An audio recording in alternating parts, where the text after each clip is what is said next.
Hello, I'm Maciej Mikos and you're watching World Talks. Poland will spend 5% of its GDP on defense purposes starting next year, thus securing its position as the leader in military investments among all NATO members. The announcement made by the Polish Deputy Prime Minister Władysław Kosiniak-Kamysz came as EU's ministers of defense gathered in Warsaw to discuss the security of the bloc. And to talk about it and more, we're joined by Eoin McNamara, expert in security and transatlantic relations, research fellow at the Finnish Institute of International Affairs. Good afternoon. Good afternoon. Now, before we begin, I'd like us to listen to NATO Secretary General Mark Rutte. Particularly, of course, focusing on ramping up defense spending. And here, great things are happening. Over the last couple of months, we literally see hundreds of billions of euros/dollars rolling in. Look at what the Germans have announced, other Europeans have announced, many other countries have announced. So this is probably the biggest increase in defense spending here on the European side of NATO since the end of the Cold War. But we still need more, so that will be discussed. And then, of course, defense industrial production. We still need more, says Mark Rutte. There is the Rearm Europe plan. There is a white paper for defence. They are to increase EU's military potential by pumping huge sums of money into defence sector. So what else is there to be done, as Mark Rutte appeals? Well, of course, more spending, more money always helps because time is probably not on our side at the moment. We've maybe squandered the time we've had in Europe in the past. We've become too dependent on the United States for defense, for air defense in Europe. So there are spending shortfalls there, and these need to be addressed, despite quite steady forward progress that's happening at the moment. But it must also say that cash is only one side of the equation. The other side of the equation is capabilities. We need strong capabilities to guard Europe, converted from this cash, and getting our force structures to gel, getting our weapon systems to gel, so that we are effective and we can credibly deter any aggression that comes our way. Mm-hmm. Now, Russia, though it is a federation, acts as one strong country. Now, we know that EU countries are to be the only disponents of their modernized armies, weapons and military equipment and so on. So what challenges would it pose if the worst scenario, that is war, of course, was to happen? Well, we hope that doesn't happen, and the way we ensure that doesn't happen is by building up our defences along the eastern flank. Poland leading by example in this regard, aiming for 5% spending of GDP on defence. We see also a similar pattern happening in the Baltic states, Lithuania and Latvia reintroducing conscription. Estonia has always hung on to conscription, and there's more cooperation happening between the Baltic Three also on a defence line, on defence and border fortifications. And further north as well, that is occurring. We've seen Finland take the very, very hard decision it plans to withdraw from the Ottawa Convention on anti-personnel mines, because these mines are vital to ensure that Russia's human wave attacks and horrible atrocities, horrible war crimes that we've seen in Ukraine are not replicated on Finnish territory. So I'd personally be an optimist, a kind of a grim optimist, if you will, in this regard, and talk more about deterrence and what we can do to deter rather than the worst case scenario of war. I think time is not on our side, but we still, if we act effectively, we still can prevent that particular damaging future. How much time does Europe have? Well, I mean, if you look at the assessments of Polish intelligence that have been in the media, going by media reports, Baltic intelligence, the different intelligence services of the Nordic countries, they reckon, it depends how Russia comes out of this war in Ukraine. will they get a soft deal from the Trump administration? Will they come out of this war with momentum? And if they come out of this war with military momentum, then they have scope to replenish their forces and to have a go at really testing NATO's Article 5 by conventional military means or by hybrid means. And if NATO's Article 5 is tested and is found to be wanting, then that's the end of NATO. And I think Putin is a providential leader. He's a very vengeful man. He'd like to revise the wrongs of history as he sees them. That would be NATO enlargement.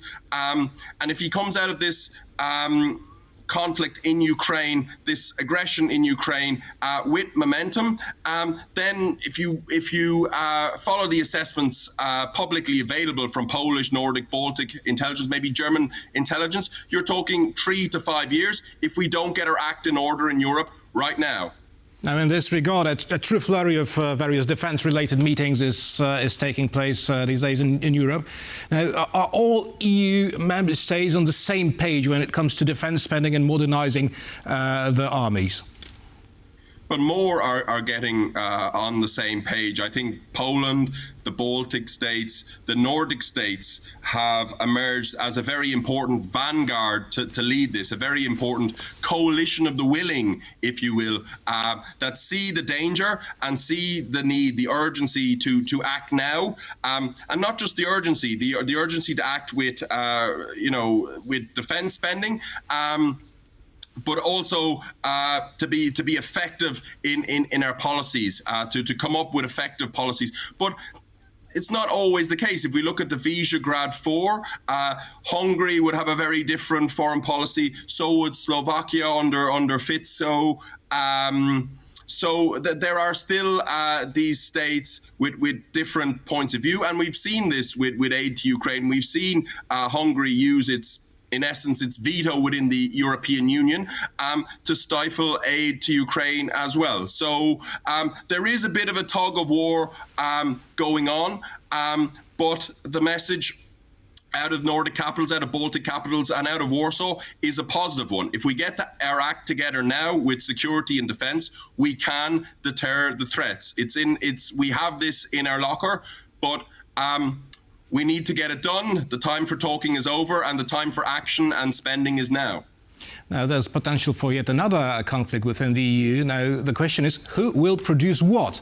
Now, are all the EU member states to do the same thing, or who may profit from it the most in strictly financial terms?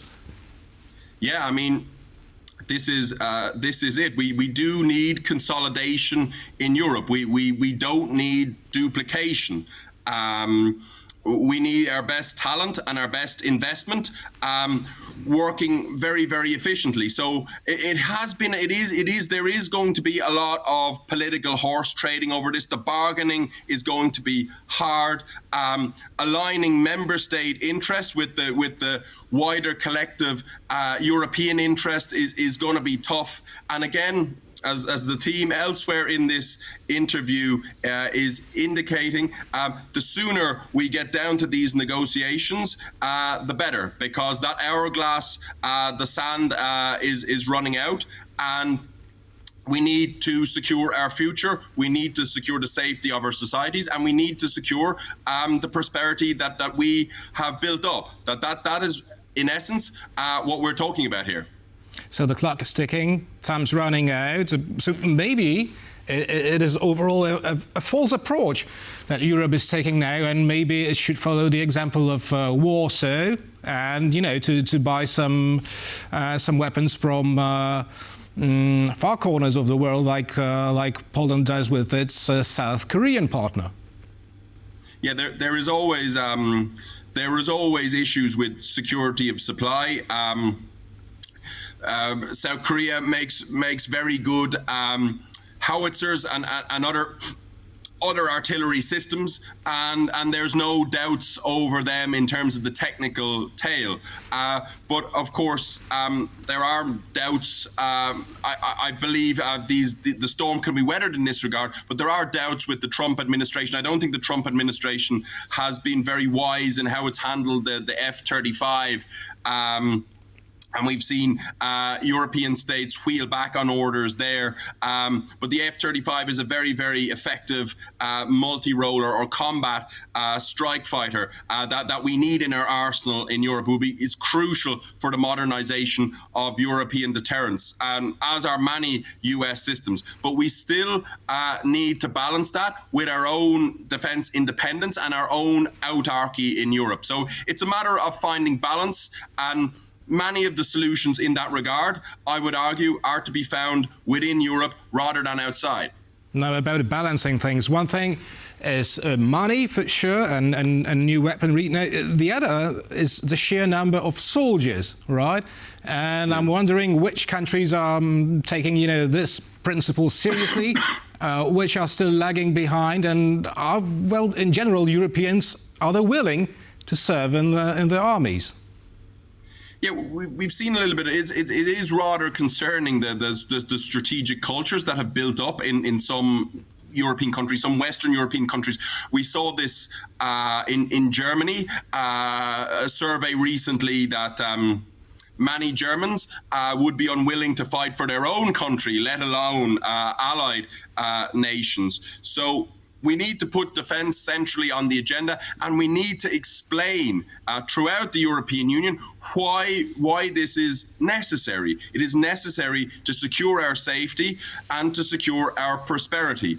And it is the baseline to secure those, and these elements cannot be taken for granted anymore. But on the question of the number of troops, actually the number of troops, it's estimated that we have around collectively in Europe, we have around 2 million troops. The big problem with European troops is that our logistics are slow and static, and we need to move troops.